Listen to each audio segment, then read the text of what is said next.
എഴുന്നേറ്റ് നിൽക്കാം. വചനം ശ്രവിക്കാനാണ് നമ്മളിപ്പോൾ പോകുന്നത്. മർക്കോസ് 4:8 എന്താ പറയുന്നേ? വചനം 30 മേനി 60 മേനി 100 മേനി ഫലം കൊടുത്തു അല്ലേ? ഫലം നൽകി എന്നാണ് പറഞ്ഞേ അല്ലേ? 30 മേനി 60 മേനി 100 മേനി എന്ത് ചെയ്തു? വചനം ഫലം ചൂടി. പ്രിയമുള്ളവരെ, ഞാൻ ഈ വചനം വായിച്ച സമയത്ത് എനിക്ക് വന്നൊരു ചോദ്യം എന്താണെന്ന് അറിയാം, ഒരു സംശയം. അതെന്നതാ കർത്താവ് അങ്ങനൊരു കണക്ക് പറഞ്ഞേ? 30 60 അടുത്ത എത്ര വരേണ്ട? സാധാരണ കണക്കറിയാമെങ്കിൽ എത്രയാ? 90. പക്ഷേ ഒന്ന് 10 കൂട്ടി 100 കൊണ്ടെത്തിച്ചു. അതെന്താ അങ്ങനെ? 30 60 90 പകരം കർത്താവ് പറയാം 100. അതെന്താ അങ്ങനെ പറയുന്ന കർത്താവ്? നമ്മൾ ബൈബിൾ വായിക്കും, നമ്മൾ ചിലതൊക്കെ കാണുമ്പോൾ ഇങ്ങനെ ചോദിക്കണം കർത്താവിനോട്, കർത്താവ് ഇതെന്താ ഇങ്ങനെ? മനസ്സിലായോ? എനിക്ക് തമ്പുരാൻ തന്നൊരു ഉത്തരം എന്ന് പറഞ്ഞാൽ, അതായത് വചനം അതിന് പൂർണ്ണ അർത്ഥത്തിൽ നിൻ്റെ ഉള്ളിലേക്ക് എന്ത് ചെയ്യണം? നീ മനസ്സിലാക്കിയെടുക്കണം. മനസ്സിലായോ? വചനം അതിൻ്റെ പൂർണ്ണതയിൽ നീ മനസ്സിലാക്കണം. വചനം എന്താണോ പറയുന്നത് അത് അതേപോലെ നിൻ്റെ ഹൃദയത്തിൽ, ജീവിതത്തിൽ സംഭവിക്കണം. ഹല്ലേലൂയ, യേശുവേ സ്തോത്രം. അപ്പോൾ വചനം കേട്ടിട്ട് ചുമ്മാതെ പോവുകയല്ല. വചനം കേട്ടു, കുറേ എഴുതിയെടുത്തു, കുറേ കണ്ടു, പഠിച്ചു, അങ്ങനല്ല. അത് കഴിഞ്ഞിട്ട് ആ വചനമനുസരിച്ച് എനിക്ക് ജീവിക്കാനായിട്ട് കഴിയണം. ആ വചനമനുസരിച്ച് എനിക്ക് ജീവിക്കണമെങ്കിൽ എന്ത് വേണം? എന്ത് പറ്റണം? ഈ വചനം 30 60 100, അതായത് പൂർണ്ണത ഇല്ലേ? നമ്മളിപ്പോൾ മൊബൈൽ ഫോൺ ഇപ്പം നിങ്ങൾ മൊബൈൽ ഉപയോഗിക്കുന്നില്ലേ? ചാർജ് ചെയ്യാൻ വെക്കുമ്പോൾ അല്ലേ ഒരു 50 നിങ്ങൾ എടുക്കുമോ? ഇല്ല. കൃത്യം 100 കഴിഞ്ഞാൽ 100% പിന്നെ അതിനപ്പുറം ഇല്ല. 101 ഉണ്ടോ? ഇല്ല. 101 ഇല്ല, 100 അത്രയേ ഉള്ളൂ. അതാണ് മക്കളെ വചനം അതിന് അത്രയും അതിൻ്റെ പൂർണ്ണതയിൽ മക്കളെ നിങ്ങൾ മനസ്സിലാക്കണം. നിങ്ങളിൽ ഫലം ചൂടണം. ഹല്ലേലൂയ. നമുക്ക് ഈ വചന ശുശ്രൂഷയിലായിരിക്കുമ്പോൾ നമുക്ക് പ്രാർത്ഥിക്കാം. കർത്താവിൻ്റെ കരങ്ങളിലേക്ക് നമ്മുടെ ജീവിതത്തെ മുഴുവൻ സമർപ്പിച്ചുകൊണ്ട് നമുക്ക് പ്രാർത്ഥിക്കാം. പ്രത്യേകിച്ച് മർക്കോസ് 4:8 പറയുന്ന പോലെ, കർത്താവേ, ഈ വചനം 30 അല്ല 60 അല്ല 100 മേനി എൻ്റെ ഹൃദയത്തിൽ, എൻ്റെ ജീവിതത്തിൽ ഫലം നൽകുവാൻ കർത്താവേ എന്നെ സഹായിക്കണമേ. എൻ്റെ പരിശുദ്ധാത്മാവിനെ എന്നെ തരണമേ. എൻ്റെ പരിശുദ്ധാത്മാവിനാൽ എന്നെ ബലപ്പെടുത്തണമേ എന്ന് നമുക്ക് പ്രാർത്ഥിക്കാം. Hallelujah, hallelujah, hallelujah, hallelujah, hallelujah. യേശുവേ സ്തോത്രം, സ്തോത്രം, സ്തോത്രം, സ്തോത്രം. Hallelujah, hallelujah, hallelujah. ഓ പരിശുദ്ധാത്മാവായ ദൈവമേ, ദൈവത്തിൻ്റെ വരദാനം, സ്വർഗത്തിന്റെ ശക്തിയെ, ദൈവത്തിന്റെ ആത്മാവേ, ഇപ്പോൾ ഈ മക്കളിലേക്ക്, ഹൃദയങ്ങളിലേക്ക്, ആത്മാവിലേക്ക്, സന്ധിബന്ധങ്ങളിലേക്ക്, ജീവിതത്തിലേക്ക്, ഭവനങ്ങളിലേക്ക് വചനത്തിന്റെ പെരുമഴയാൽ നിറയപ്പെടുവാൻ ആത്മാവിന്റെ അഗ്നിയുടെ അഭിഷേകം ഈ മക്കളിലേക്ക് അയക്കണമേ. ഉച്ചത്തിൽ വിളിക്കുന്ന ഈശോയേ, ഈശോ, ഈശോയേ, ഈശോയേ, ഹല്ലേലൂയ, ഹല്ലേലൂയ, ഹല്ലേലൂയ. യേശുവേ സ്തോത്രം, സ്തോത്രം, ഹല്ലേലൂയ. യേശുവേ സ്തോത്രം, യേശുവേ സ്തോത്രം, ഹല്ലേലൂയ, ഹല്ലേലൂയ, ഹല്ലേലൂയ. യേശുവേ സ്തോത്രം, യേശുവേ നന്ദി, ഹല്ലേലൂയ. പരിശുദ്ധാത്മാവേ, പരിശുദ്ധാത്മാവേ, പരിശുദ്ധാത്മാവായ ദൈവമേ, ഈ കൂട്ടായ്മയിലേക്ക് വന്ന് ആവസിക്കണമേ. പരിശുദ്ധാത്മാവായ ദൈവമേ, അങ്ങയുടെ ശക്തിയും അഭിഷേകവും ഞങ്ങളെ വഴി നടത്തട്ടെ. പാപത്തെ ഉപേക്ഷിക്കുവാൻ, വിശുദ്ധിയിൽ ജീവിക്കുവാൻ, പിശാചിനെ തോൽപ്പിക്കുവാൻ, നല്ലവരായി ജീവിക്കുവാൻ, സമാധാനമില്ലാത്ത അവസ്ഥകളിൽ നിന്ന് സമാധാനമുള്ള നല്ലൊരു ജീവിതം ലഭിക്കുവാൻ, പരിശുദ്ധാത്മാവായ ദൈവമേ, വചനത്താൽ നിറയപ്പെടുവാൻ, വിശുദ്ധ കുർബാനയെ സ്നേഹിക്കുവാൻ, കൂദാശ അനുസരിച്ച് ജീവിക്കുവാൻ, നല്ല ക്രിസ്തീയ കുടുംബമായി ജീവിക്കുവാൻ, ക്രൈസ്തീയതയ്ക്ക് ചേർന്ന രീതിയിൽ ജീവിക്കുവാൻ, ഈശോയെ നിന്നെ സ്നേഹിക്കുവാൻ, നിന്നെ മറക്കാതിരിക്കുവാൻ, നിന്റെ പരിശുദ്ധാത്മാവിനാൽ ഈ മക്കളെ എല്ലാവരെയും നിറയ്ക്കണമേ. Hallelujah, hallelujah, hallelujah, hallelujah, hallelujah. യേശുവേ സ്തോത്രം, സ്തോത്രം, സ്തോത്രം. യേശുവേ സ്തോത്രം, യേശുവേ സ്തോത്രം. ഹല്ലേലൂയ, യേശുവേ സ്തോത്രം. പരിശുദ്ധ അമ്മയുടെ കരങ്ങളിലേക്ക് നമ്മുടെ എല്ലാ പ്രാർത്ഥനകളും സമർപ്പിക്കാം. അമ്മ വഴി എല്ലാ നന്മകളും ഈശോയിൽ നിന്ന് ലഭിക്കുവാൻ പരിശുദ്ധ അമ്മയുടെ കരങ്ങളിലേക്ക് നമ്മളെ തന്നെ പൂർണ്ണമായി ഏൽപ്പിക്കാം. അമ്മ പ്രാർത്ഥിച്ചാൽ, അമ്മ പറഞ്ഞാൽ അവൻ്റെ മകൻ കേൾക്കും, അവളുടെ മകൻ കേൾക്കും. മറിയം പറഞ്ഞാൽ ഈശോ കേൾക്കും. അത് ഉറപ്പാണ്, അത് ഉറപ്പാണ്. ഇവിടെയുള്ള മക്കളെ, മറിയത്തിൻ്റെ കാര്യങ്ങളിലേക്ക് നമുക്ക് നമ്മളെ തന്നെ സമർപ്പിച്ചുകൊണ്ട്, പ്രത്യേകിച്ച് പരിശുദ്ധാത്മാവിനാൽ നമ്മളെല്ലാവരും നിറയപ്പെടാൻ വേണ്ടി പരിശുദ്ധ അമ്മയുടെ വിമല ഹൃദയത്തിലേക്ക് നമ്മളെല്ലാവരും ചേർത്ത് വെച്ചുകൊണ്ട് നമുക്ക് പ്രാർത്ഥിക്കാം. കൃപ നിറഞ്ഞ മറിയമേ, നിനക്ക് സമാധാനം. നീ സ്ത്രീകളിൽ അനുഗ്രഹിക്കപ്പെട്ടവളാകുന്നു. നിൻ്റെ ഉദരഫലമായി നമ്മുടെ കർത്താവ് യേശു മിശിഹ വാഴ്ത്തപ്പെട്ടവനാകുന്നു. പരിശുദ്ധ മറിയമേ, തമ്പുരാൻ്റെ അമ്മേ, പാപികളായ നിങ്ങൾക്ക് വേണ്ടി ഇപ്പോഴും എപ്പോഴും ഞങ്ങളുടെ മരണസമയത്തും തമ്പുരാനോട് അപേക്ഷിക്കണമേ. കൃപ നിറഞ്ഞ മറിയമേ, നിനക്ക് സമാധാനം. എന്നോടുകൂടെ നീ സ്ത്രീകളിൽ അനുഗ്രഹിക്കപ്പെട്ടവളാകുന്നു. നിൻ്റെ ഉദരഫലമായ നമ്മുടെ കർത്താവ് യേശു മിശിഹ വാഴ്ത്തപ്പെട്ടവനാകുന്നു. പരിശുദ്ധ മറിയമേ, തമ്പുരാൻ്റെ അമ്മേ, പാപികളായ ഞങ്ങൾക്ക് വേണ്ടി ഇപ്പോഴും എപ്പോഴും ഞങ്ങളുടെ മരണസമയത്തും തമ്പുരാനോട് അപേക്ഷിക്കണമേ. കൃപ നിറഞ്ഞ മറിയമേ, നിനക്ക് സമാധാനം. നീ സ്ത്രീകളിൽ അനുഗ്രഹിക്കപ്പെട്ടവളാകുന്നു. നിൻ്റെ ഉദരഫലമായ നമ്മുടെ കർത്താവ് യേശു മിശിഹ വാഴ്ത്തപ്പെട്ടവനാകുന്നു. പരിശുദ്ധ മറിയമേ, തമ്പുരാൻ്റെ അമ്മേ, പാപികളായ ഞങ്ങൾക്ക് വേണ്ടി ഇപ്പോഴും എപ്പോഴും ഞങ്ങളുടെ മരണസമയത്തും തമ്പുരാനോട് അപേക്ഷിക്കണമേ. പിതാവിനും പുത്രനും പരിശുദ്ധ റൂഹായ്ക്കും സ്തുതി. നമുക്കിരിക്കാം. Praise the lord. ഹല്ലേലൂയ. സന്തോഷത്തോടെ ഹല്ലേലൂയ. ആരുടെ മുഖത്തൊരു ചിരിയൊന്നും കാണുന്നില്ലല്ലോ. സന്തോഷത്തോടെ ഹല്ലേലൂയ. യേശുവേ സ്തോത്രം. സ്വർഗത്തിൽ മാലകമാർ, യോഹന്നാൻ കണ്ട ദർശനത്തിലൊക്കെ മാലകമാർ കർത്താവിനെ സ്തുതിക്കുമ്പോൾ കരഞ്ഞുകൊണ്ടാണോ സ്തുതിക്കുന്നത്? അല്ലെങ്കിൽ ഭാരം വെച്ചുകൊണ്ട് ഓ ഹല്ലേലൂയ ഹല്ലേലൂയ ഹല്ലേലൂയ ഇങ്ങനെയാണോ? അല്ല, അവർ ഹല്ലേലൂയ ഇങ്ങനെയാ പറയുന്നേ. മനസ്സിലാവുന്നുണ്ടോ? ഹല്ലേലൂയ. മക്കളെ, എപ്പോഴും അതുകൊണ്ട് കർത്താവ് പറഞ്ഞെന്താ? എപ്പോഴും സന്തോഷത്തോടെ ഇരിക്കുവേൻ, അല്ലേ? ഇടവിടാതെ പ്രാർത്ഥിക്കുവേൻ, അല്ലേ? എപ്പോഴും സന്തോഷത്തോടെ ഇരിക്കുവേൻ, ഇടവിടാതെ പ്രാർത്ഥിക്കുവേൻ. മക്കളെ, സന്തോഷത്തോടെ ഇരിക്കുമെന്ന് പറഞ്ഞാൽ എപ്പോഴും ഇങ്ങനെ ചിരിച്ചുകൊണ്ട് നടക്കുന്നില്ല, അത് പട്ടാണ്. മനസ്സിലായോ? ഇങ്ങനെ എപ്പോഴും കർത്താവ് പറഞ്ഞ സന്തോഷത്തോടെ ഇരിക്കുക, ഹാ ഹാ ഹാ ഹാ ഹാ ഇങ്ങനെ ചിരിച്ചുകൊണ്ട് കിടക്കുക. അത് കാണുന്നവരോ ഇത് ഇവന് പ്രാന്ത, ഇപ്പം പോയാൽ നടത്തിക്കൊണ്ട് പോകാം, നാളെ അഞ്ഞ് കെട്ടിക്കൊണ്ട് പോകേണ്ടി വരും, അല്ലേ? അപ്പോൾ അങ്ങനല്ല. സന്തോഷം എന്ന് പറഞ്ഞാൽ, അതായത് മനസ്സിലും ജീവിതത്തിൽ എന്ത് പ്രശ്നം വന്നാലും സത്യം പറയാലോ അവിടെയും സന്തോഷിക്കാനായിട്ട് എനിക്ക് പറ്റണം. ഇത് ഞാൻ പറയുന്നത് എനിക്ക് ഇന്നലെ രാത്രി എനിക്കുണ്ടായ ഭയങ്കര ഒരു അനുഭവം.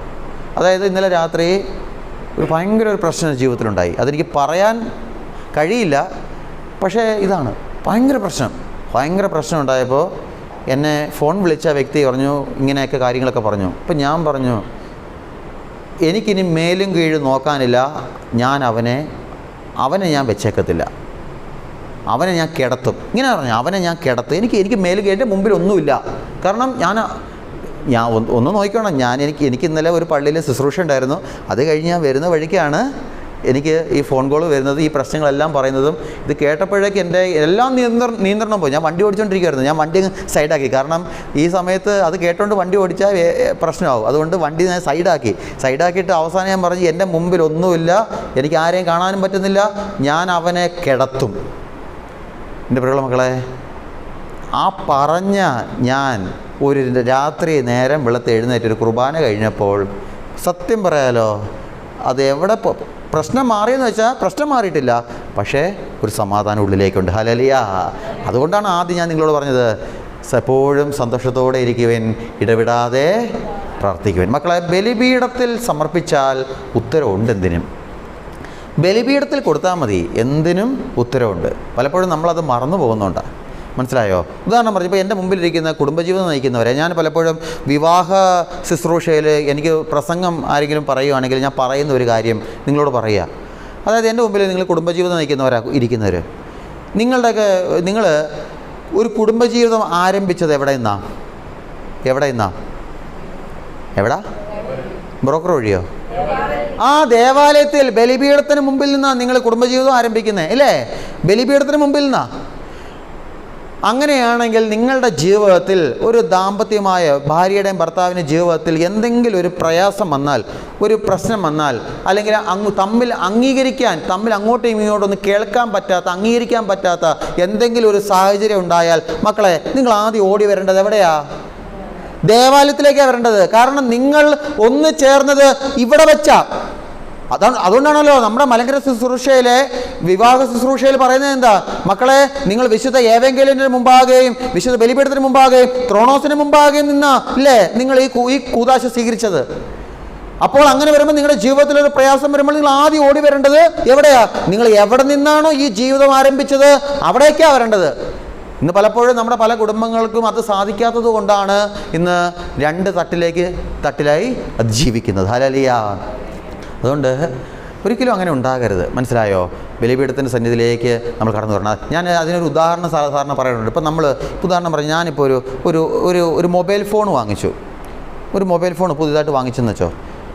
ഞാൻ വാങ്ങിച്ചു, പക്ഷേ നമ്മൾ എന്ത് മൊബൈൽ ഫോൺ എന്തോ ആയിക്കോട്ടെ, നമ്മൾ എന്തെങ്കിലും ഒരു വസ്തു വാങ്ങിച്ചാൽ, ഒരു വില കൂടിയ ഒരു വസ്തു വാങ്ങിച്ചാൽ അതിന് എന്നാ ഉണ്ട്?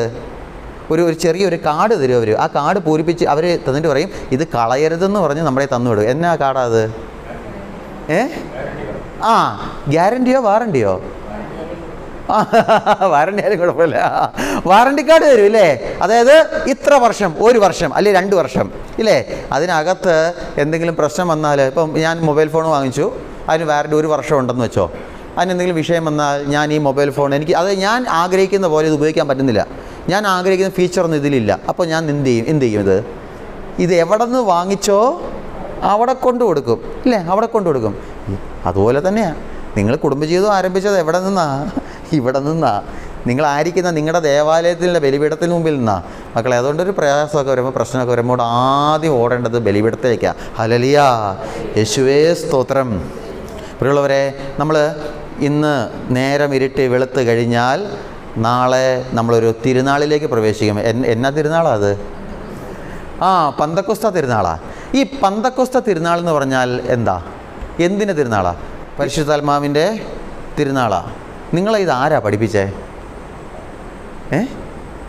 ആരാ പഠിപ്പിച്ചേ? അല്ല, തെറ്റല്ല, അതുകൊണ്ടാണ് പറഞ്ഞേ. പക്ഷേ ഞാൻ പറയും തെറ്റാന്ന്. ഇത് പരിശുദ്ധാത്മാവിൻ്റെ തിരുനാളല്ല. പന്തക്കൊസ്ത തിരുനാൾ പരിശുദ്ധാത്മാവിൻ്റെ തിരുനാളല്ല. പന്തക്കൊസ്ത തിരുനാളിലാണ് എന്ത് സംഭവിച്ചത്? പരിശുദ്ധാത്മാവ് ആവസിച്ചത്. സഭ സ്ഥാപിക്കപ്പെട്ടത്, സഭ ഉദ്ഘാടനം ചെയ്യപ്പെട്ടത് പന്തക്കൊസ്ത ദിനത്തിലാണ്. മനസ്സിലാവുന്നുണ്ടോ? കർത്താവിൻ്റെ സ്ത്രീഹന്മാരുടെ മേലും പരിശുദ്ധ അമ്മയുടെ മേലും പരിശുദ്ധാത്മാവ് വന്ന് ആവസിച്ചത് പന്തക്കൊസ്ത ദിനത്തിലാണ്. പക്ഷേ ഈ പന്തക്കൊസ്ത ദിനം എന്ന് പറയുന്നത് പരിശുദ്ധാത്മാവിൻ്റെ തിരുനാളല്ല. അത് പഴയ നിയമത്തിലേ ഉണ്ട്. ഈ പന്തക്കൊസ്ത ദിനം എന്ന് പറയുന്നത് അതെന്താണെന്ന് പറയാം? പന്തക്കൊസ്ത എന്ന ഗ്രീക്ക് വാക്കിൻ്റെ അർത്ഥം 50. മനസ്സിലായോ? പന്തക്കൊസ്ത എന്ന ഗ്രീക്ക് വാക്കിൻ്റെ അർത്ഥം 50. ലേവ്യർ 23, 15, 16 ഇതിനെപ്പറ്റി പറയുന്നുണ്ട്. അവിടെ ഈ 50 എന്ന് ഉദ്ദേശിക്കുന്നത് പറഞ്ഞാൽ, അതായത് പെസഹ ദിനത്തിന് ശേഷം, പെസഹ ആചരണത്തിന് ശേഷം വരുന്ന 50-ാം ദിവസം ആണ് ഈ പന്തക്കൊസ്ത ദിനം. അതായത് വിളവെടുപ്പിൻ്റെ കാലം എന്നാണ് പറയുന്നത്. മനസ്സിലായോ? പെന്തക്കൊസ്ത ദിനം പരിശുദ്ധാത്മാവിൻ്റെ ദിനമല്ല, വിളവെടുപ്പ് കാലമാണ്, അല്ലെങ്കിൽ 50-ാം ദിനം. അപ്പം പെസഹ ദിനത്തിന് ശേഷം വരുന്ന 50-ാം ദിവസം വിളവെടുപ്പ് കാലമാണ്. ആ വിളവെടുപ്പ് കാലത്തിൽ കൃഷിയിടങ്ങളിൽ നിന്ന് ആ ധാന്യഫലത്തെ അത് വെട്ടി കർത്താവിന് നേർച്ചയായിട്ട് ധാന്യബലിയായിട്ട് അർപ്പിക്കണം. മനസ്സിലായോ? അതുകൊണ്ടാണ് അതിന് വിളവെടുപ്പ് കാലം എന്ന് വിളിക്കുന്നത്, അല്ല 50-ാം ദിനം, വിളവെടുപ്പ് കാലം. അപ്പം ലേവ്യർ 23, 15, 16 16-ാം വാക്യം ഇങ്ങനെയാണ് പറയുന്നത്: 7-ാമത്തെ സാബത്തിന്റെ പിറ്റേ ദിവസം, അതായത് 50-ാം ദിവസം, കർത്താവിന് പുതിയ ധാന്യങ്ങൾ കൊണ്ട് നിങ്ങൾ ധാന്യബലി അർപ്പിക്കണം. വചനം പറയുന്നത് എന്താ? 7-ാമത്തെ സാബത്തിന്റെ പിറ്റേ ദിവസം, അതായത് 50-ാം ദിവസം, വിളവെടുപ്പിൻ്റെ കാലം 50-ാം ദിവസം എന്ത് ചെയ്യണം? കർത്താവിന് പുതിയ ധാന്യങ്ങൾ കൊണ്ട് നിങ്ങൾ ധാന്യബലി അർപ്പിക്കണം. അതായത് ഇസ്രായേൽ ജനത്തോട് പറയാം, നിങ്ങളുടെ കൃഷിയിടങ്ങളിൽ നിന്ന് വിളവെടുപ്പ്, ആ കൃഷി നിങ്ങളുടെ കൃഷിയിടങ്ങളിൽ നിന്ന് അതിൻ്റെ വിളവ് 50-ാം ദിവസം എന്ത് ചെയ്യണം? പുതിയ വിളവ്, പുതിയ ധാന്യം എന്ത് ചെയ്യണം? നിങ്ങൾ കർത്താവിന് ധാന്യബലിയായി അർപ്പിക്കണം. മനസ്സിലായോ? പഴയതല്ല, പണ്ട് കൊയ്ത് വെച്ചിരിക്കുന്നതല്ല, അല്ലെ ഇന്നലെ കൊയ്തതല്ല. പിന്നെയോ ആ ദിവസം വിളവെടുപ്പ് കാലം എന്നാണോ അന്ന് കൊയ്തെടുത്ത് നിങ്ങൾ കർത്താവിന് ധാന്യബലിയായി പുതിയത് അർപ്പിക്കണമെന്നാണ്. എൻ്റെ മക്കളെ, ഈ പെന്തക്കോസ്താ ദിനത്തിൽ നമ്മൾ പ്രവേശിക്കുന്ന സമയത്ത് കർത്താവ് ഇന്ന് എന്നോടും നിന്നോടും പറയുന്നത് പുതിയ ഒരു ജീവിതമായിട്ട് എന്നെ തന്നെ കർത്താവിന് സമർപ്പിക്കാൻ കഴിയണം. ഹല്ലേലൂയ. എന്നെ തന്നെ പുതിയൊരു സൃഷ്ടിയാക്കി മാറ്റണം. കർത്താവ് പറഞ്ഞില്ലേ, പഴയ വീഞ്ഞ് പഴയ തോൽക്കുടം, ഇല്ലേ? അങ്ങനല്ല, പഴയ വീഞ്ഞ് പഴയ തോൽക്കുടമായിട്ടല്ല ഞാൻ ജീവിക്കേണ്ടത്. പിന്നെയോ പുതിയ വീഞ്ഞ് പുതിയ തോൽക്കുടത്തിൽ ഒഴിക്കപ്പെട്ട പുതിയ വീഞ്ഞായിട്ട്, പുതിയ സൃഷ്ടിയായിട്ട്, ഇല്ലേ? പഴയത് കഴിഞ്ഞു പോയി, പുതിയവ വന്നു കഴിഞ്ഞു. പുതിയ സൃഷ്ടിയായിട്ട്, പുതിയ മനുഷ്യനായിട്ട് നമ്മൾ മാറണം. ഈ പെന്തക്കോസ്താ ദിനം അതിനുവേണ്ടി നമ്മൾ ആചരിക്കണം, ആഘോഷിക്കണം. ഹല്ലേലൂയ. നമ്മൾ പെന്തക്കോസ്താ ദിനത്തിൽ വന്ന് ശുശ്രൂഷയ്ക്ക് വരുന്നുണ്ട്, കുർബാനയ്ക്ക് വരുന്നുണ്ട്, കൂദാശകളൊക്കെ സംബന്ധിക്കുന്നുണ്ട്. പക്ഷേ അതെല്ലാം കഴിഞ്ഞിട്ട് പുതിയ സൃഷ്ടിയാകാൻ കഴിയുന്നെങ്കിൽ മക്കളെ, നാളത്തെ പെന്തക്കോസ്താ ദിനം കൊണ്ട് എനിക്കൊരു പ്രയോജനവും കിട്ടില്ല. അതുകൊണ്ടാണ് ഞാൻ കഴിഞ്ഞ ഞായറാഴ്ച പറഞ്ഞത്, പെന്തക്കോസ്താ ദിനത്തിലെ ശുശ്രൂഷ കഴിഞ്ഞ് നീ പള്ളിക്ക് പുറത്തേക്ക് ഇറങ്ങുമ്പോൾ എങ്ങനെ ഇറങ്ങണം? തീയായിട്ട് ഇറങ്ങണം. തീ പിടിച്ചുകൊണ്ട് നീ ഇവിടെ നിന്ന് ഇറങ്ങണം. ഹല്ലേലൂയ. തീ പിടിച്ചുകൊണ്ട് ഇറങ്ങണം. അതാണ് പുതിയ സൃഷ്ടി. മനസ്സിലായോ? ഈ 50-ാം ദിവസം പുതിയ ധാന്യബലി, പെന്തക്കോസ്താ ദിനത്തിലേക്ക് വരുമ്പോൾ നമ്മൾ പുതിയ സൃഷ്ടിയായിട്ട് മാറണം. അതാണ് ആഗ്രഹിക്കുന്നത് നമ്മളിൽ നിന്ന് കർത്താവ്. അതുകൊണ്ടാണ് എൻ്റെ പ്രിയമുള്ള മക്കളെ, ഒന്ന് ഓർത്തു നോക്കേ, കർത്താവിൻ്റെ സ്ലീഹന്മാർ പരിശുദ്ധാത്മാവ് സ്വീകരിക്കുന്നതിന് മുൻപ്, അഗ്നിയുടെ അഭിഷേകം സംഭവിക്കുന്നതിന് മുൻപ് അവരെ പറ്റി കാണിക്കുന്നത് എങ്ങനെയാണ്? യഹൂദരെ ഭയന്ന് കതകടച്ചിരിക്കുകയായിരുന്നു, ഇല്ലേ? അതാണ്, യഹൂദരെ ഭയന്ന് കതകടച്ചിരുന്ന സ്ലീഹന്മാരാ. പക്ഷേ ഒരിക്കലാ പരിശുദ്ധാത്മാവ് വന്ന് നിറഞ്ഞപ്പോഴോ അവരാദ്യം ചെയ്തത് അവരടച്ച കതക് തുറന്നു, ഇല്ലേ? അടച്ച കതക് അവർ തുറന്ന് ഇറങ്ങിയിട്ട് പറഞ്ഞു, നിങ്ങൾ കുരിശിൽ തറച്ച് കൊന്ന യേശുവിനെ ഞങ്ങൾ പ്രഘോഷിക്കുന്നു. ഹല്ലേലൂയ. അതാണ് പുതിയ സൃഷ്ടി. പഴയത് കഴിഞ്ഞു, പഴയത് മാറണം. നമ്മൾ പഴയ പാപങ്ങൾ, ചില തഴക്കദോഷങ്ങൾ, അതൊക്കെ നമ്മൾ ഉപേക്ഷിക്കണം. പുതിയതായിട്ട് നമുക്ക് മാറാൻ കഴിയണം. ഹല്ലേലൂയ. എൻ്റെ പ്രിയമുള്ള മക്കളെ, ഞാൻ നിങ്ങളോടൊരു ചോദ്യം ചോദിക്കുക. അതായത്, പരിശുദ്ധാത്മാവ് എന്തിനു വേണ്ടി പരിശുദ്ധാത്മാവ്? നമ്മൾ പലപ്പോഴും പാടുമല്ലോ, ആത്മാവാം ദൈവമേ വരണേ. ഞാൻ പാടുന്നത്, എൻ്റെ പാട്ടിന് ശ്രുതി മാധുര്യ സംഗീതം ഇല്ലാത്തതുകൊണ്ട് ഞാൻ ഇനി പാടുന്നില്ല. മനസ്സിലായോ? അപ്പോൾ നമ്മളിങ്ങനെ പാടുമല്ലോ, ലയിച്ച് പാടുമല്ലോ. എന്നാത്തിനാ ഈ ആത്മാവ്? പരിശുദ്ധാത്മാവ് എന്തിനാ പറഞ്ഞോ? നിങ്ങൾ ഉത്തരം പറഞ്ഞോ, കുഴപ്പമില്ല. പരിശുദ്ധാത്മാവിന് ശക്തി ലഭിക്കാൻ ആണോ? വചനം അതാന്ന് പറയുന്നേ. സഹായകൻ, ഇല്ലേ? യോഹന്നാൻ 14:15 എടുക്കാമോ? ബൈബിളുണ്ടോ? കൊള്ളാം. എന്തെങ്കിലും കൂടി എറിയും ഞാൻ. ബൈബിളുണ്ടോ അച്ഛാ? ആ ബൈബിൾ എന്നാ കൊടുക്കാമോ? ഉണ്ടോ? ബൈബിൾ ഉള്ളവരെടുത്തോ, കുഴപ്പമില്ല. നമ്മൾ വചന ശുശ്രൂഷയ്ക്ക് വരുമ്പോഴൊക്കെ ബൈബിളാണ് കൊണ്ടുവരണം. മനസ്സിലായോ? ബൈബിൾ കൊണ്ടുവരണം, ഡയറി കൊണ്ടുവരണം, പേന കൊണ്ടുവരണം, അത് എഴുതണം, കൈ കൊണ്ടുവരണം, കൊണ്ടുവന്ന കൈ കൊണ്ട് അത് എഴുതണം. ഇങ്ങനെയൊക്കെയുണ്ട്. മനസ്സിലായോ? അപ്പോൾ യോഹന്നാൻ 14:15 എടുക്കാമോ? നിങ്ങൾ എന്നെ സ്നേഹിക്കുന്നുവെങ്കിൽ എൻ്റെ കൽപ്പന പാലിക്കും. മതി. കർത്താവ് പറയാ, യോഹന്നാൻ 14:15 ഈശോ പറയാ, നിങ്ങൾ എന്നെ സ്നേഹിക്കുന്നുവെങ്കിൽ എൻ്റെ കൽപ്പന പാലിക്കും, ഇല്ലേ? ഞാൻ നിങ്ങളോട് ചോദ്യം ചോദിക്കട്ടെ. യഥാർത്ഥത്തിൽ ഈശോ ഇത് പുതിയ നിയമത്തിലെ ജനത്തോടാണോ പറയുന്നത്, പഴയ നിയമത്തിലെ ജനത്തോടാണോ പറയുന്നത്? ആരോടാ പറയുന്നത്? മനസ്സിലായോ? ഈശോ പറയാ, നിങ്ങൾ എന്നെ സ്നേഹിക്കുന്നുവെങ്കിൽ എൻ്റെ കൽപ്പന പാലിക്കും. അങ്ങനെ പറഞ്ഞേ, എൻ്റെ കൽപ്പന, ഈശോയുടെ കൽപ്പന. അപ്പോൾ പക്ഷേ ഈശോ ഇത് പറയുന്ന ആരോടാ? പുതിയ നിയമത്തിലെ ജനത്തോടാണോ പഴയ നിയമത്തിലെ ജനത്തോടാണോ? പുതിയ നിയമത്തിലെ ജനത്തോടാ. ആണോ? രണ്ട് കൈ ഉയർത്തി 2 ഹല്ലേലൂയ പറഞ്ഞേ. ഹല്ലേലൂയ. പഴയ നിയമത്തിലെ ജനത്തോടാ പറയുന്നേ. മോശയുടെ കൽപ്പന അനുസരിക്കുന്ന ജനത്തോടാ കർത്താവ് പറയുന്നത്. ഇത് മനസ്സിലായോ? ഈശോയുടെ മുമ്പിൽ നിൽക്കുന്ന ജനം ആരാ? മോശയുടെ കൽപ്പന അനുസരിക്കുന്നവർ. അതുകൊണ്ടാണല്ലോ ഈശോയോട് ജനം പറയുന്നത്, ഞങ്ങൾ മോശയുടെ മക്കളാ, ഇല്ലേ? ഞങ്ങളുടെ ഇല്ലേ, ഞങ്ങൾ മോശയുടെ മക്കളാ, ഇല്ലേ? മോശയുടെ നിയമമാണ് ഞങ്ങൾ അനുസരിക്കുന്നത്. അപ്പോൾ മോശയുടെ കൽപ്പന അനുസരിക്കുന്ന ജനത്തോട് ഈശോ പറയുകയാണ്, നിങ്ങൾ എന്നെ സ്നേഹിക്കുന്നുവെങ്കിൽ എൻ്റെ കൽപ്പന പാലിക്കും. അത് കൊള്ളാലോ. അപ്പോൾ 2 കൽപ്പനയുണ്ടോ? കാരണം മോശയ്ക്കൊരു കൽപ്പനയുണ്ടല്ലേ, മോശ കൊടുത്ത കൽപ്പനയുണ്ട് ഇല്ലേ, നിയമങ്ങളുണ്ട്. അതാണ് ജനം അനുസരിക്കുന്നത്.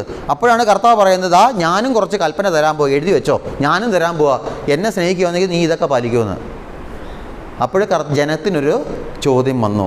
ജനത്തിന് സംശയം വന്നു. കാരണം എന്താണെന്നറിയോ, ഈ മോശയുടെ കൽപ്പന, മോശ കൊടുത്ത കൽപ്പന തന്നെ ഈ ജനത്തിന് അനുസരിക്കാൻ പറ്റുന്നില്ല. മനസ്സിലായോ? മോശ കൊടുത്ത കൽപ്പന തന്നെ ജനത്തിന് പറ്റുന്നില്ല അനുസരിക്കാൻ. അപ്പോഴാണ് അങ്ങനെ ആ കൽപ്പന നേരെ ചൊവ്വേ അനുസരിക്കാൻ കഴിയാതെ കഷ്ടപ്പെട്ട് ജീവിക്കുന്ന ജനം കേൾക്കുവാണ്, ഈശോ കേൾക്കുവാണ്, ഞാൻ വേറൊരു കൽപ്പനയായിരുന്നു, ഇതും കൂടെ അനുസരിക്കാൻ. ഞാൻ നിങ്ങളോട് ചോദ്യം ചോദിക്കട്ടെ. ഇപ്പോൾ 2 വേറെ കൽപ്പനയെ പറ്റി പറഞ്ഞില്ലേ, മോശയുടെ കൽപ്പനയുണ്ട്, യേശു തരുന്ന കൽപ്പനയുണ്ട്. ആരുടെ കൽപ്പന അനുസരിക്കാനാണ് എളുപ്പം? ഈ ഉദാഹരണം നിങ്ങൾക്ക് മനസ്സിലാവും. മോശയുടെ കൽപ്പന അനുസരിക്കാൻ പ്രയാസമാണ്. മനസ്സിലായോ? പ്രയാസമാണ് ജനത്തിന് പ്രയാസമാണ്. പക്ഷെ അന്നേരം ഈശോ പറയുന്നത് എൻ്റെ കൽപ്പന അനുസരിക്കണമെന്ന്. പക്ഷെ ഞാൻ നിങ്ങളോട് ചോദ്യം ചോദിക്കുക, ഇതിൽ ആരുടെ കൽപ്പന അനുസരിക്കാനാണ് എളുപ്പം? മോശയുടെ കൽപ്പനയാണോ യേശുവിൻ്റെ കൽപ്പനയാണോ അനുസരിക്കാൻ എളുപ്പം? ആരുടെ കൽപ്പനയാ? പറ. മോശ കൊടുത്ത കൽപ്പനയുണ്ട്, അതനുസരിക്കാനാണോ എളുപ്പം? അതോ യേശു പറഞ്ഞ കൽപ്പനയാണ് ഈ പുസ്തകത്തിലുള്ളത്. ഈ സുവിശേഷം, പുതിയ നിയമത്തിൽ സുവിശേഷത്തിൽ കാണുന്നത് ഈശോ പറഞ്ഞ കൽപ്പനകളാണ്. ഈശോ പറഞ്ഞതാണോ അനുസരിക്കാൻ എളുപ്പം?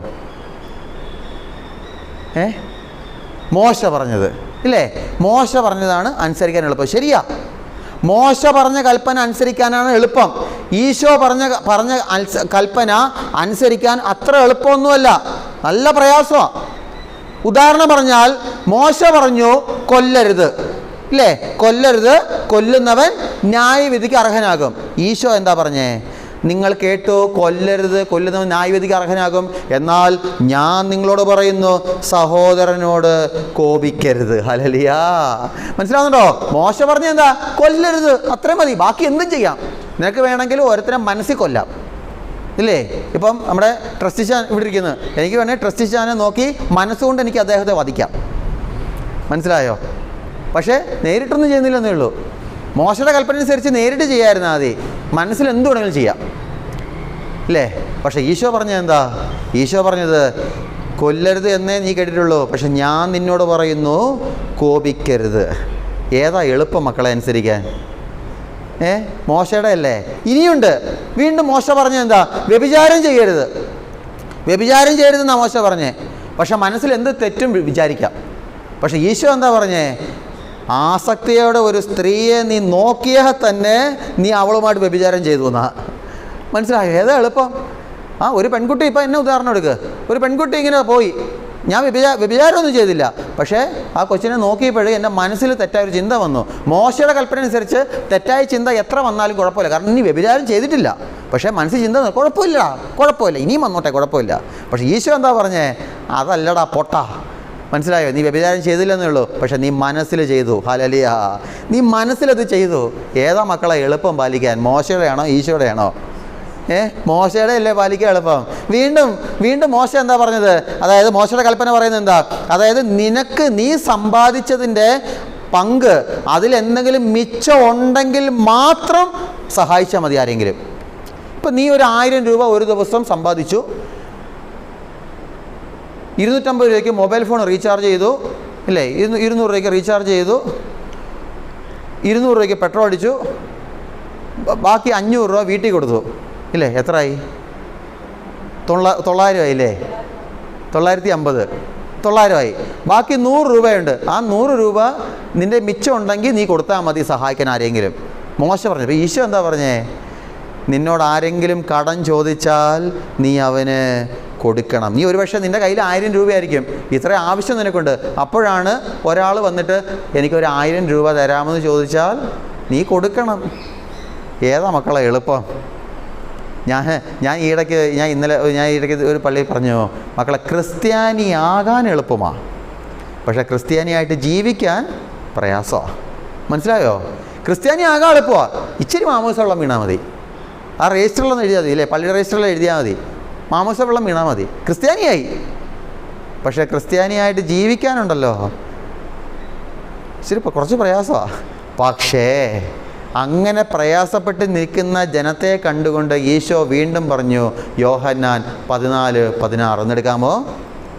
യോഹന്നാൻ 14:16. ബൈബിൾ അടച്ചോ? ഞാൻ പിതാവിനോട് അപേക്ഷിക്കുകയും എന്നേക്കും നിങ്ങളോട് കൂടെ ആയിരിക്കാൻ മറ്റൊരു സഹായകനെ അവിടുന്ന് നിങ്ങൾക്ക് തരികയും ചെയ്യും. മനസ്സിലായോ? കർത്താവ് പറയാ, മോശയുടെ കൽപ്പന അനുസരിക്കാൻ തന്നെ പ്രയാസപ്പെടുന്ന ജനത്തെ നോക്കി കർത്താവ് പറഞ്ഞു, മോശയുടെ കൽപ്പന നിങ്ങൾക്ക് അനുസരിക്കാൻ എളുപ്പമാണ് മക്കളെ, പക്ഷെ ഞാനൊരു കൽപ്പന തരുന്നത് അത് നിങ്ങൾക്ക് അനുസരിക്കാൻ പറ്റുമോ?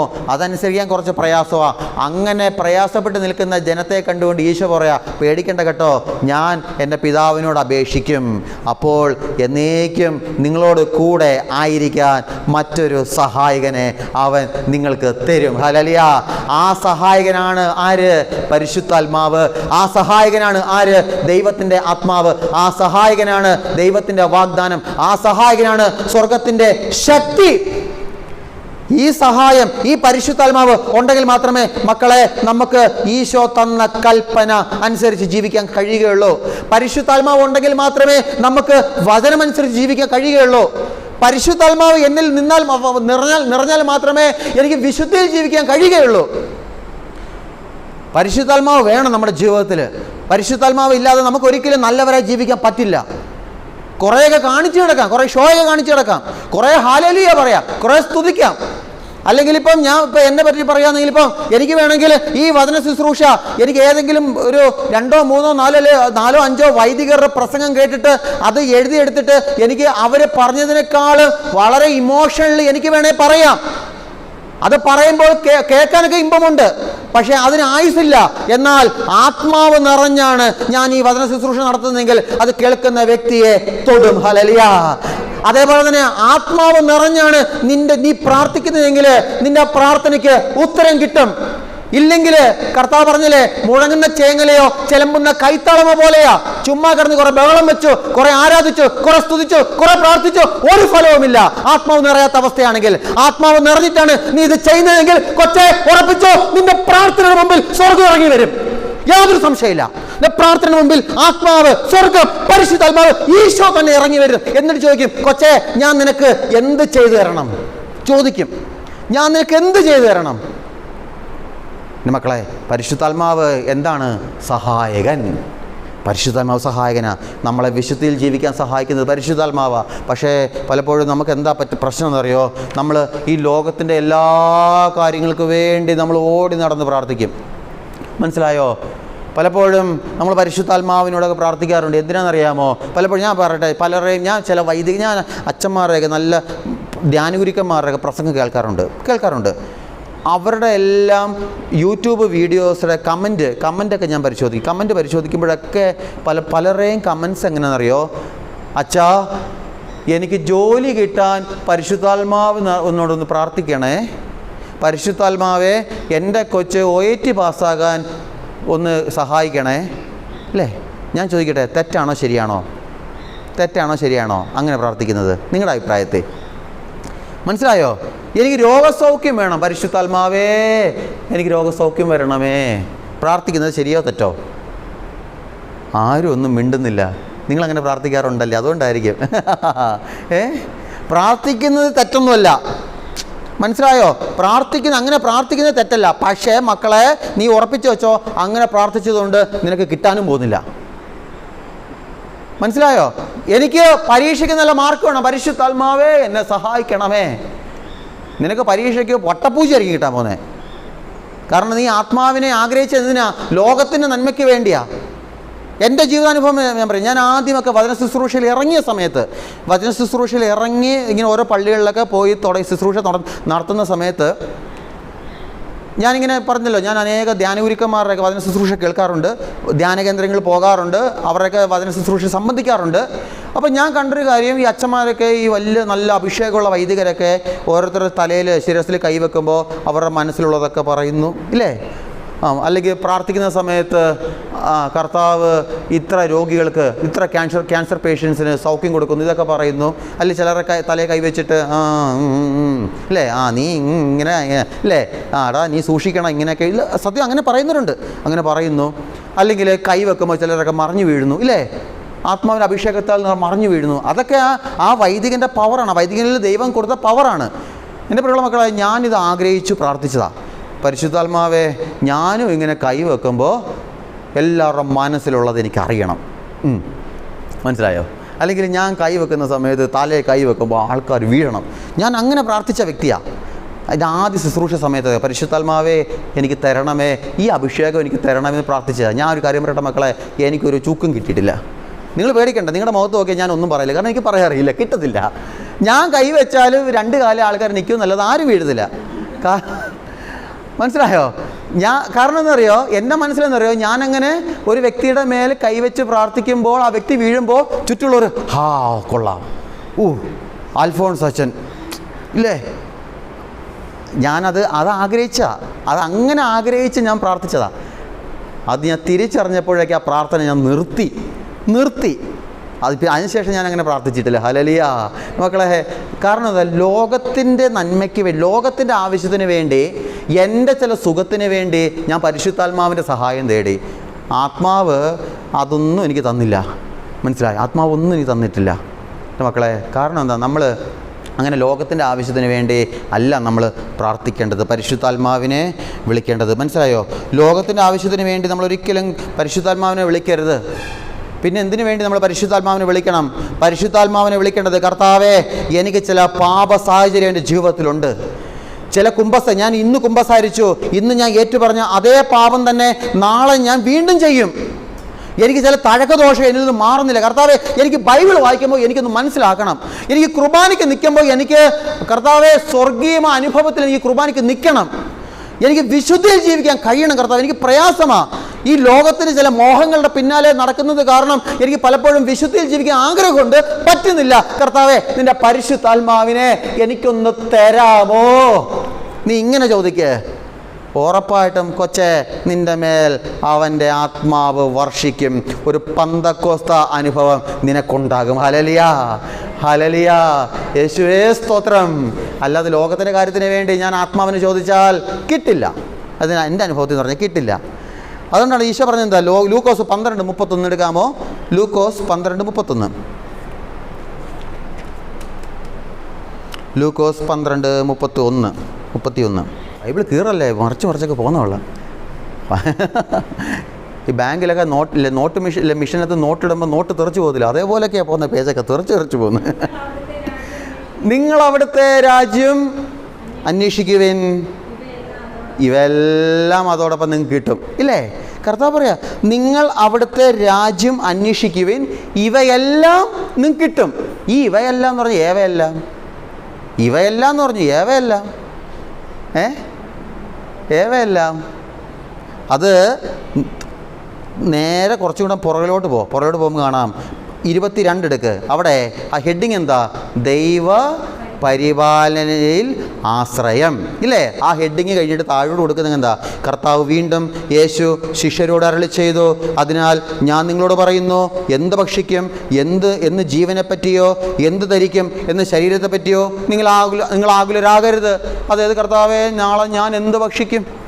അയ്യോ, നാളെ ഇയാൾക്ക് നാളെ പിന്നെ ഇത്ര രൂപ കൊടുക്കണം, എങ്ങനെ കൊടുക്കും?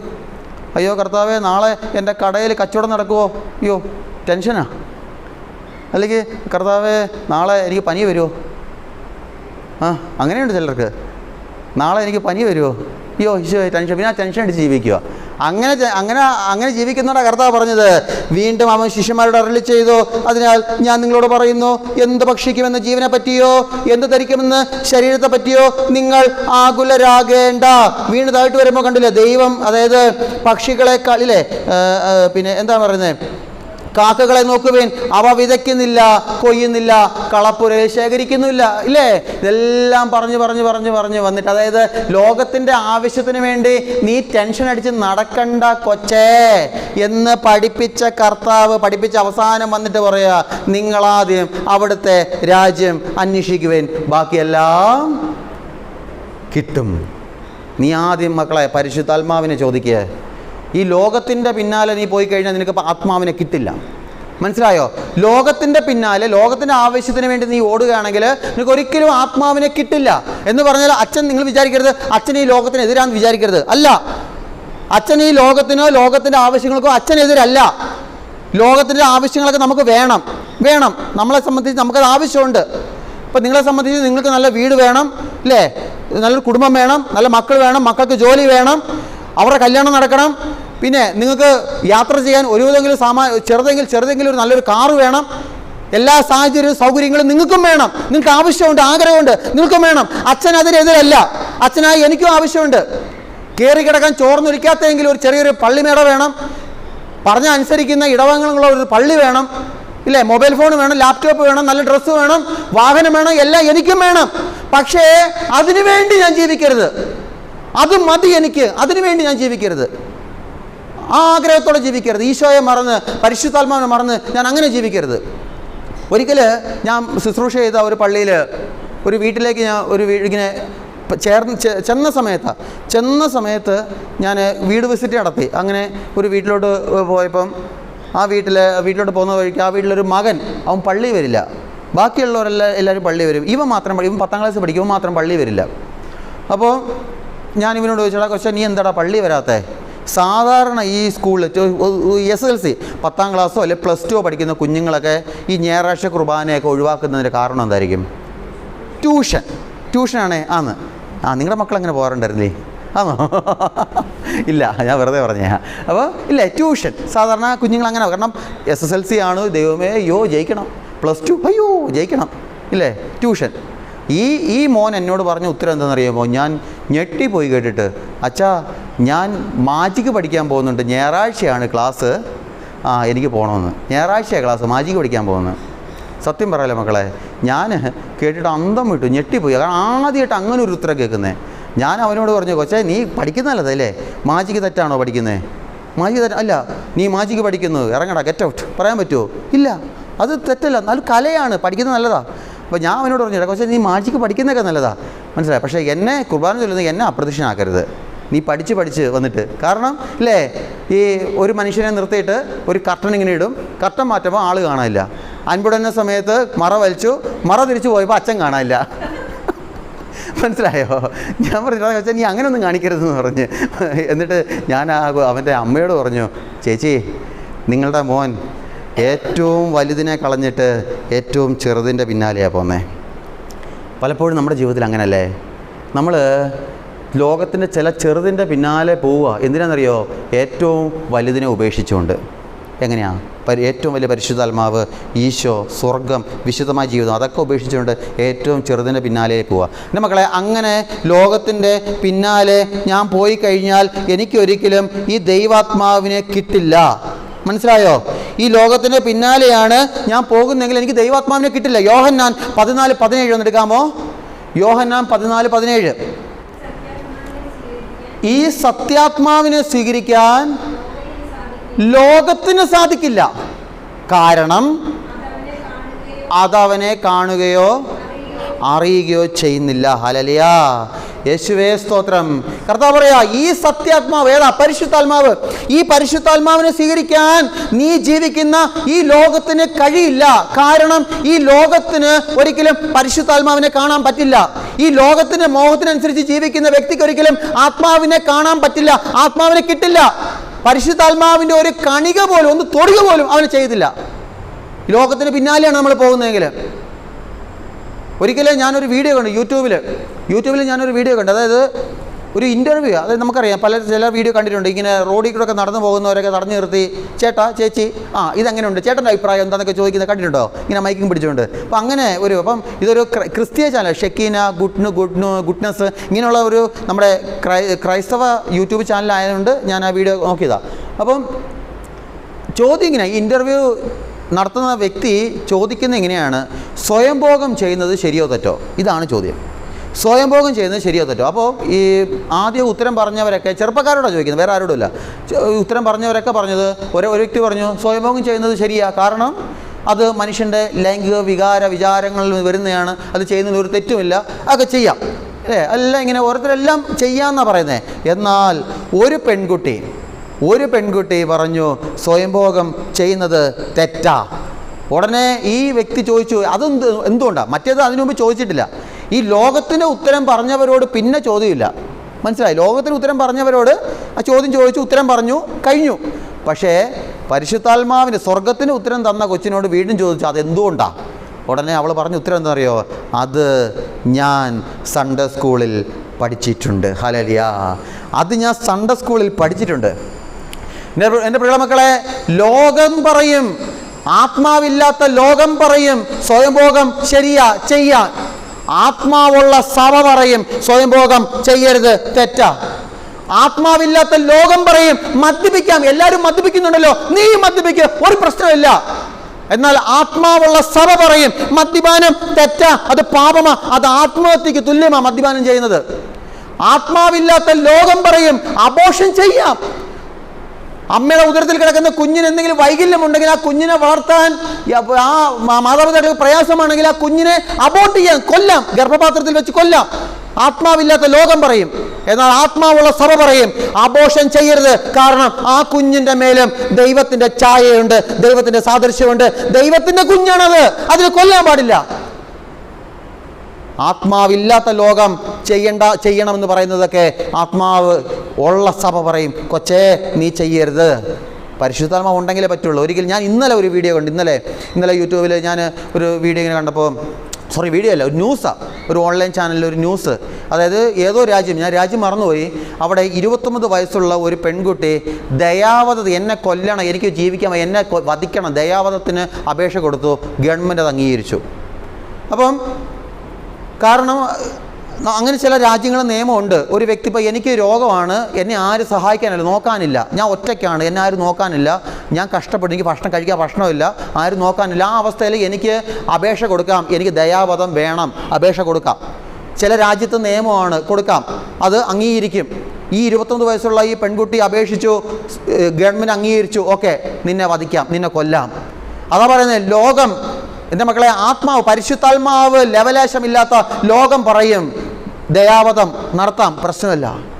പക്ഷെ പരിശുദ്ധാത്മാവ് നിറഞ്ഞു നിൽക്കുന്ന ഈ പരിശുദ്ധ സഭ പറയും കൊച്ചേ ഇത് ദൈവം തന്ന ജീവന, ദൈവത്തിന് മാത്രമേ എടുക്കാൻ അവകാശമുള്ളൂ, അധികാരമുള്ളൂ, അതുകൊണ്ട് ദയാവധം വേണ്ട. അതുകൊണ്ടാണ് ഞാൻ പറഞ്ഞത് പരിശുദ്ധാത്മാവ് ആരാ? സഹായകൻ, നിന്നെ വിശുദ്ധിയിൽ ജീവിക്കാൻ സഹായിക്കുന്ന സഹായകൻ, നിന്നെ പ്രാർത്ഥിക്കാൻ സഹായിക്കുന്ന സഹായകൻ. മനസ്സിലാവുന്നുണ്ടോ? പരിശുദ്ധാത്മാവാ സഹായകനാണ്. നമുക്കൊന്ന് എഴുന്നേറ്റ് നിൽക്കാം. നമുക്കൊരു പാട്ട് പാടാമോ? പാട്ടുണ്ടോ? കൃപ നിറഞ്ഞ മറിയമേ നിനക്ക് സമാധാനം,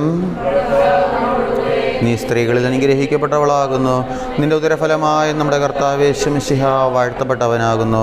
പരിശുദ്ധ മറിയമേ തമ്പുരാൻ്റെ അമ്മേ, പാപികളായ ഞങ്ങൾക്ക് വേണ്ടി ഇപ്പോഴും എപ്പോഴും ഞങ്ങളുടെ മരണസമയത്തും തമ്പുരാനോട് അപേക്ഷിക്കണമേ. ആം. നമുക്കിരിക്കാം. ഹല്ലേലൂയ.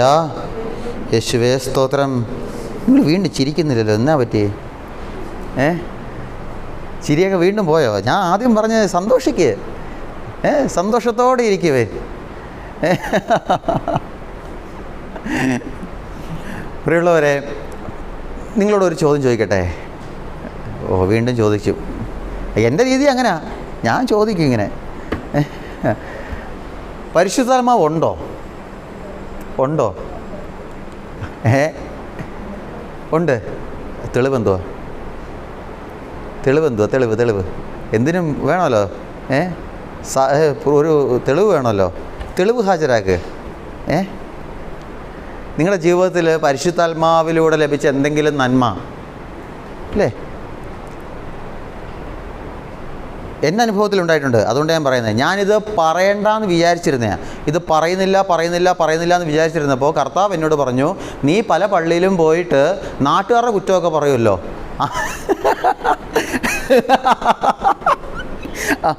ആ വീട്ടിൽ അങ്ങനെ സംഭവിച്ചു, ആ നാട്ടിൽ ഇങ്ങനെ സംഭവിച്ചു, അങ്ങനെ നമുക്ക് സംഭവിക്കരുത്, അതിങ്ങനെ സംഭവിച്ചു, നീ നാട്ടുകാരുടെ എല്ലാ കാര്യങ്ങളും പറയുമല്ലോ, നിൻ്റെ വീട്ടിൽ നടന്നത് എന്താ നീ പറയാത്തേ?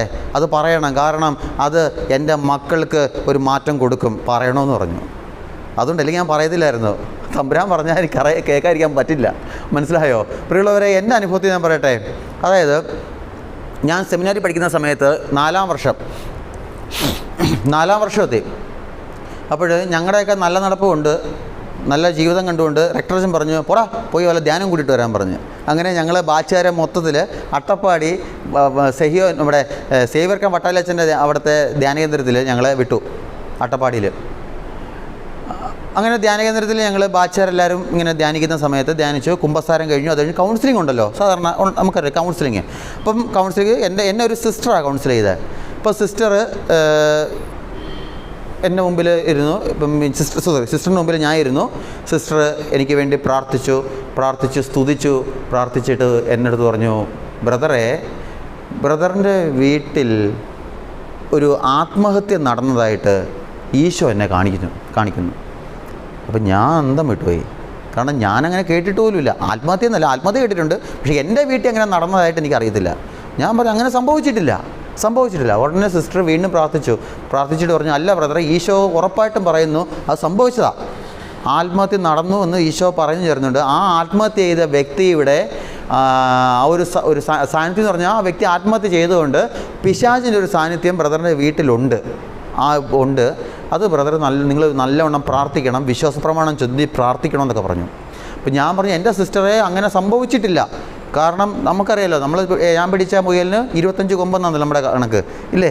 അപ്പോൾ ആ 25 കൊമ്പ് ഉള്ളതുകൊണ്ട് ഞാൻ പറഞ്ഞു ഇല്ല, സമ്മതിക്കത്തില്ല, അങ്ങനെ സംഭവിച്ചിട്ടില്ല. അപ്പോൾ സിസ്റ്റർ വീണ്ടും പ്രാർത്ഥിച്ചു. കാരണം പ്രാർത്ഥിച്ചത് അല്ല, വെറുതെ പറയില്ല, പ്രാർത്ഥിക്കുന്നു. എന്നിട്ട് പറഞ്ഞു, ഒരു 25 വയസ്സിനകത്തുള്ള ഒരു പെൺകുട്ടിയാണ് ആത്മഹത്യ ചെയ്തത്. അപ്പോഴേക്കും ഞാൻ വിചാരിച്ചു 25 വയസ്സുള്ള പെൺകുട്ടി. അപ്പം സിസ്റ്റർ പറഞ്ഞു, അങ്ങനെ ആരെങ്കിലും ബ്രദറിൻ്റെ കുടുംബത്തിൽ മരിച്ചിട്ടുണ്ടോ? അപ്പം ഞാൻ ഓർത്തപ്പോൾ എൻ്റെ കുടുംബ വീട്ടിൽ എൻ്റെ അമ്മയ്ക്കൊരു മൂത്ത ജ്യേഷ്ഠതയുണ്ട്, ചേച്ചി ഉണ്ടായിരുന്നു. പുള്ളിക്കാരി ഈ 25 വയസ്സിനകത്ത് വെച്ച് മരിച്ചതാണ്. അപ്പോൾ പുള്ളിക്കാരുടെ ഫോട്ടോ കുടുംബ വീട്ടിലുണ്ട്.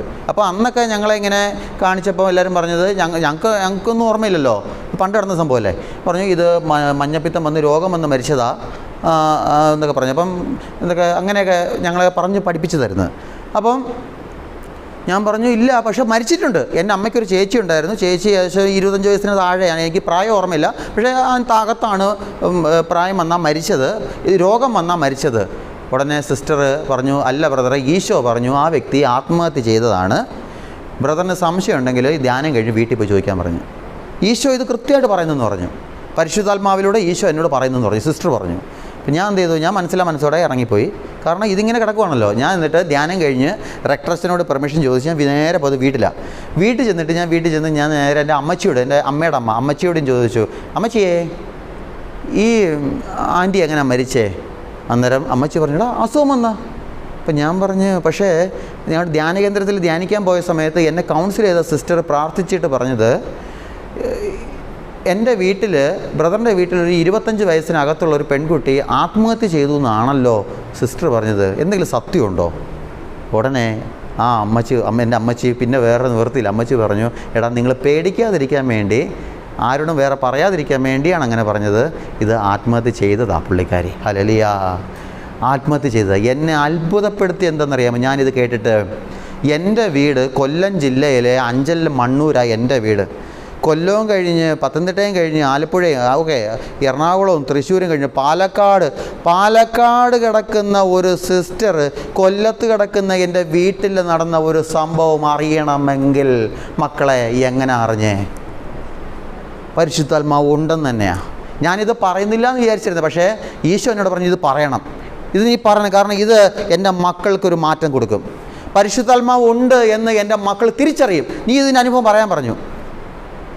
പരിശുദ്ധാത്മാവ് ഉണ്ട് എന്നതിൻ്റെ തെളിവാണ് എൻ്റെ ജീവിതത്തിലൂടെ നടന്നത്. ഞാൻ പറഞ്ഞു തരുന്നേ, ഒരിക്കലും പരിശുദ്ധാത്മാവിനെ ചെറുതായി കാണരുത്, കൊച്ചായി കാണരുത്. പലപ്പോഴും നമ്മൾ മറന്നു പോവുക പരിശുദ്ധാത്മാവിനെ.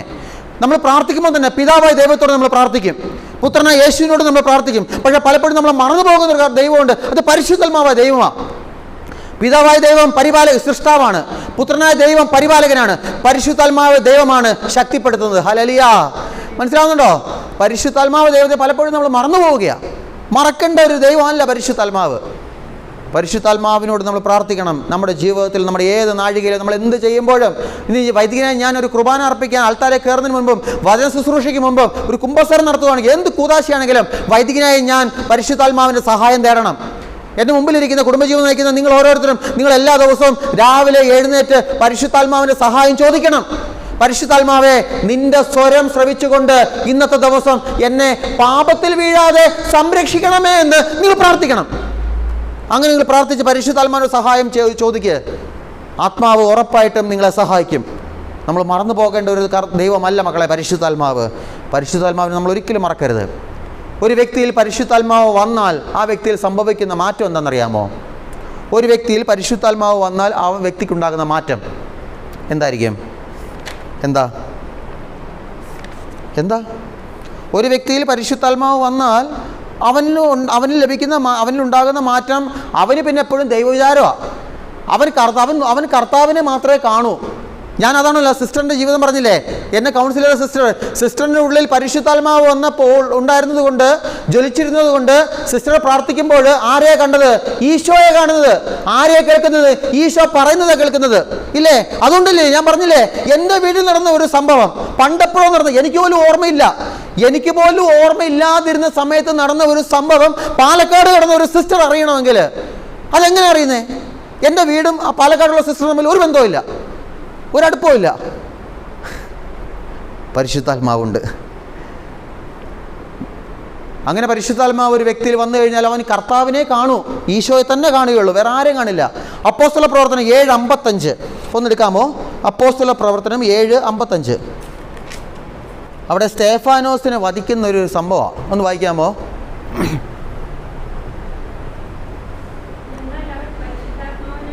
എന്നാൽ അവൻ പരിശുദ്ധാത്മാവിനാൽ നിറഞ്ഞ് സ്വർഗത്തിലേക്ക് നോക്കി ദൈവത്തിൻ്റെ മഹത്വം ദർശിച്ചു. ഹല്ലേലൂയ, യേശുവേ സ്തോത്രം.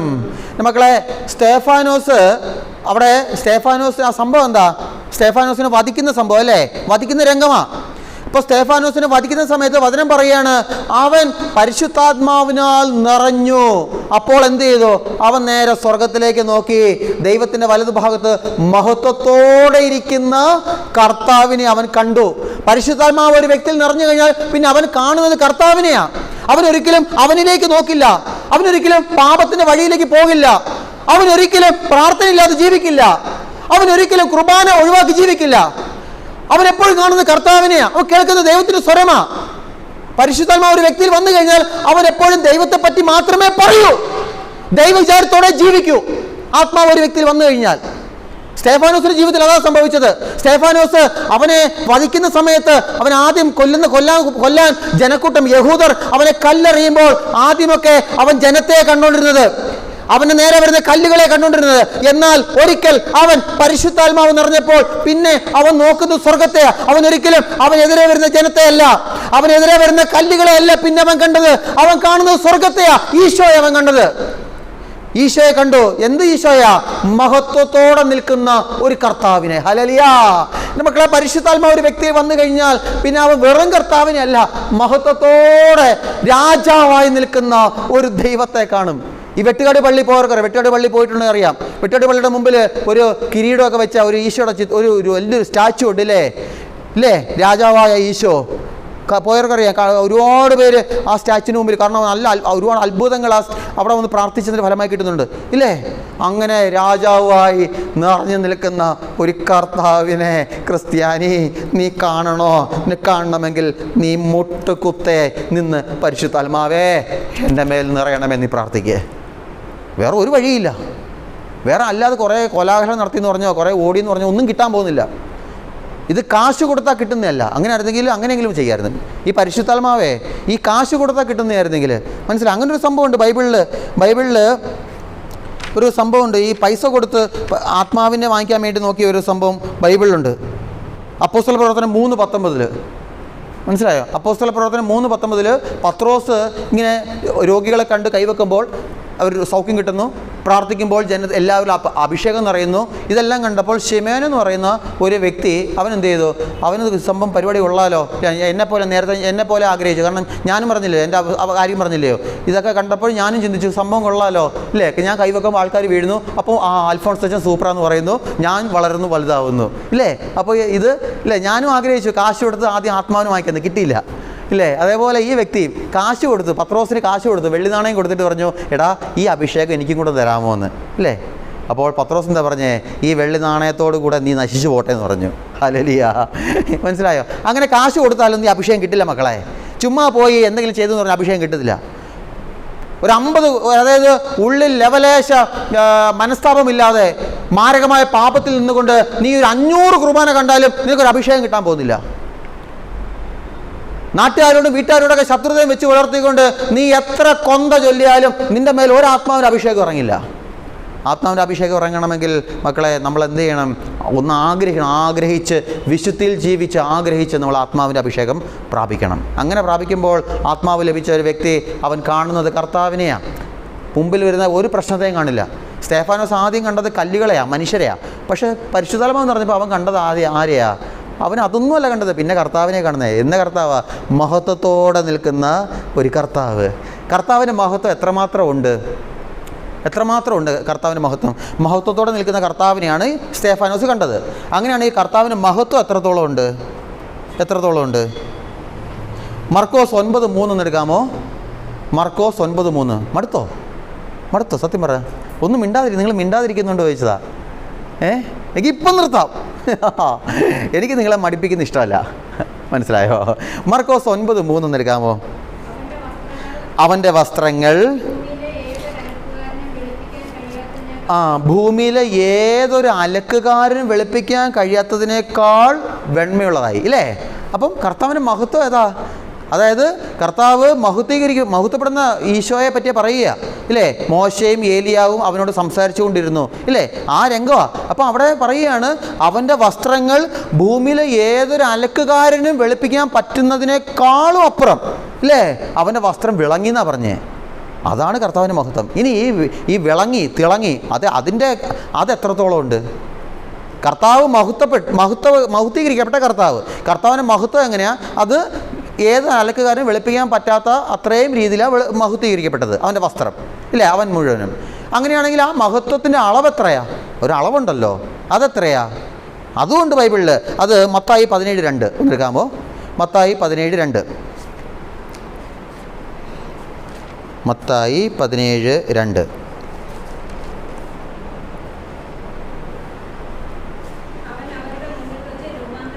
അവൻ അവരുടെ മുമ്പിൽ വെച്ച് രൂപാന്തരപ്പെട്ടു.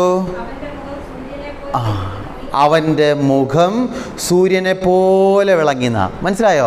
ഈ മഹത്വം അത് എങ്ങനെയാ? അതായത് അവൻ്റെ വസ്ത്രം വിളങ്ങി, ഇല്ലേ? വസ്ത്രം തിളഞ്ഞു, ഭംഗിയായി മാറി. അവൻ്റെ വസ്ത്രം നല്ല പ്രകാശപൂർണമായി മാറി. എത്രത്തോളം പ്രകാശമായി? അത് സൂര്യനെ പോലെ പ്രകാശമായി മാറുന്നത്. ഈ സൂര്യൻ്റെ പ്രകാശം എത്രത്തോളം ഉണ്ട്? സൂര്യൻ്റെ പ്രകാശം ഈ വൈകുന്നേരം കന്യാകുമാരി ബീച്ചിൽ വൈകുന്നേരം കാണുന്ന മറ്റേ അസ്തമയ സൂര്യൻ്റെ പ്രകാശമല്ല, പിന്നെയോ ഈ നട്ടുച്ച നേരത്ത് നിൽക്കുന്നൊരു സൂര്യൻ്റെ പ്രകാശമുണ്ട്. കണ്ടിട്ടുണ്ടോ? ഇപ്പോഴാണല്ലോ 1-2 ആഴ്ചയിലുള്ളൂ മഴയൊക്കെ ആയത്. ഈ 2 ആഴ്ച മുമ്പ് ചൂടേ അല്ലേ വിളിച്ച് നടന്നില്ലേ ചൂടെന്ന് പറഞ്ഞ്? കേരളം ചുട്ടുപൊള്ളുന്നു എന്നാണ് നമ്മളെല്ലാവരും പറഞ്ഞല്ലേ. ആ ചൂടിൻ്റെ സമയത്ത് സൂര്യൻ കത്തി നിന്നാ കണ്ടോ മക്കളെ?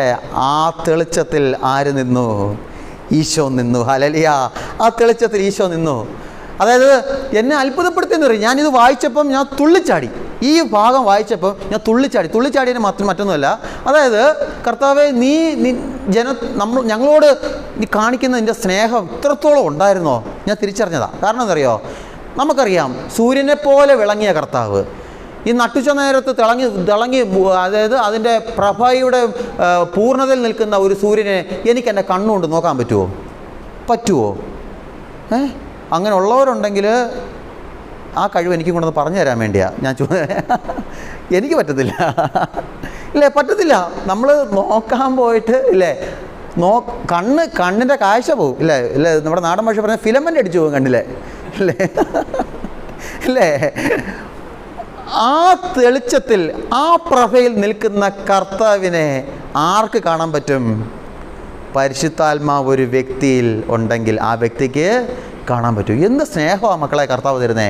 സൂര്യനെ, ആ പ്രഭയിൽ നിൽക്കുന്ന സൂര്യനെ കാണാൻ പറ്റില്ല, പക്ഷേ സൂര്യൻ്റെ പ്രഭയിൽ നിൽക്കുന്ന കർത്താവിനെ എനിക്ക് കാണാം. അത് കർത്താവ് നമ്മളോടുള്ള സ്നേഹമല്ലേ. ആ സ്നേഹം കിട്ടണമെങ്കിൽ എന്ത് ചെയ്യണം? നമ്മൾ പരിശുദ്ധാത്മാവെന്ന് അറിയണം. നമ്മൾ ഇന്ന് ഉച്ചയായി, ഇന്ന് നേരം ഇരുട്ടി, നാളെ രാവിലെ നമ്മൾ പെന്തക്കോസ്ത തിരുനാളിലേക്ക് പ്രവേശിക്കും. മക്കളെ, പെന്തക്കോസ്ത തിരുനാളിൽ പെന്തക്കോസ്ത ശുശ്രൂഷയിലും കുർബാനയിലൊക്കെ നിന്നിട്ട് കൈയടിച്ച് പാട്ടും പാടി സ്തോത്രം പറഞ്ഞ് സ്തോത്രകാഴ്ചയിട്ട് വെറുതെ പോരുത്. പോക്കറ്റിൽ ആകെ ഒരു 10 രൂപയും കൊണ്ട് വന്നേ, 10 രൂപ ഉള്ള 10 രൂപയും കളഞ്ഞിട്ട് കാലിയായിട്ട് പോകരുത്. ഉള്ളിൽ ആത്മാവ് നിറഞ്ഞ് പിന്നെ നീ പോകാവൂ. മനസ്സിലായോ? പോക്കറ്റിലൊരു 10 രൂപയും കൊണ്ടാണ് നീ വന്നത്, ആ 10 രൂപ ഇട്ടപ്പം കാലിയായി. അങ്ങനെയല്ല, തിരിച്ച് കാലിയായിട്ട് പോകരുത്. പിന്നെയോ, തിരിച്ച് നീ പോകുമ്പോൾ ഉള്ളിൽ ആത്മാവുണ്ടായിരിക്കണം. ഇല്ലെങ്കിൽ ഈ ഒരു പ്രയോജനമില്ല നമ്മുടെ ജീവിതം കൊണ്ട്. നമുക്ക് ജീവിക്കാൻ പറ്റും. എത്രയോ നിരീശ്വരവാദികൾ ജീവിക്കുന്നു, ഇല്ലേ? എത്രയോ നിരീശ്വരവാദികൾ ജീവിക്കുന്നു, എത്രയോ കൊടും പാപികൾ ജീവിക്കുന്നു. ജീവിക്കാം, പ്രയാസമൊന്നുമില്ല. പക്ഷേ ആ ജീവിതത്തിനൊരു ഫുൾ സ്റ്റോപ്പ് ഉണ്ടാകും. 2, 3, 4, 5 വർഷം അങ്ങനെ ജീവിക്കും. 6-ാം വർഷം നിൽക്കും ആ ജീവിതം. എന്നാൽ ആത്മാവിൽ ജീവിക്കുന്നൊരു വ്യക്തി അവനെന്നേക്കും, അല്ലേ? വചനം പറയുന്ന, അവർ കഴുകന്മാരെ പോലെ ചിറകടിച്ചുയരും, അവർ ഓടിയാലും ക്ഷീണിക്കില്ല, നടന്നാലും തളരില്ല. എന്നാ വചനമാണേ! അവർ ഓടിയാലും ക്ഷീണിക്കില്ല, നടന്നാലും തളരില്ല. അതുകൊണ്ട് നമുക്ക് പരിശുദ്ധാത്മാവിന് വേണ്ടി ആഗ്രഹിക്കാൻ നമ്മൾ തുടർന്ന് വിശുദ്ധ കുർബാനയുടെ ആരാധനയിലേക്ക് പ്രവേശിക്കുമ്പോൾ നിങ്ങൾ വേറെ ഒന്നും ചോദിക്കണ്ട. എനിക്ക് രോഗസൗഖ്യം വേണമെന്നോ, എൻ്റെ മുടി കറക്കണമെന്നോ, മീശ വെളുക്കണമെന്നോ ഒന്നും ചോദിക്കണ്ട. മനസ്സിലായോ? നിങ്ങൾ ചോദിക്കേണ്ടത് ഇത്രയേ ഉള്ളൂ: കർത്താവേ, എൻ്റെ പരിശുദ്ധാത്മാവിനെ എനിക്ക് തരണമേ. എനിക്ക് പാപം ചെയ്യാതെ ജീവിക്കാൻ ആഗ്രഹമുണ്ട്. എനിക്ക് പ്രാർത്ഥിക്കാൻ പറ്റുന്നില്ല, പ്രാർത്ഥിക്കാൻ എനിക്ക് കഴിയുന്നില്ല. പ്രാർത്ഥിക്കാൻ ഇരിക്കുമ്പോഴും എന്തിനാ പ്രാർത്ഥിക്കാൻ? പ്രാർത്ഥനയ്ക്കുള്ള പാ കാണുമ്പം തന്നെ ഉറക്കം വരുമോ കർത്താവേ? വിരിക്കണ്ട, പാ കാണുമ്പോഴേ ഉറക്കം വരുമോ? മനസ്സിലായോ? എനിക്ക് ആഗ്രഹമുണ്ട് പ്രാർത്ഥിക്കാൻ, എനിക്ക് വിശുദ്ധിയിൽ ജീവിക്കാൻ ആഗ്രഹമുണ്ട്, പക്ഷെ പറ്റുന്നില്ല. എനിക്ക് പരിശുദ്ധാത്മാവിനെ തന്ന് എന്നെ സഹായിക്കണമേ എന്ന് പ്രാർത്ഥിക്കാം. നമുക്ക് ആരാധനയിലേക്ക് പ്രവേശിക്കാം.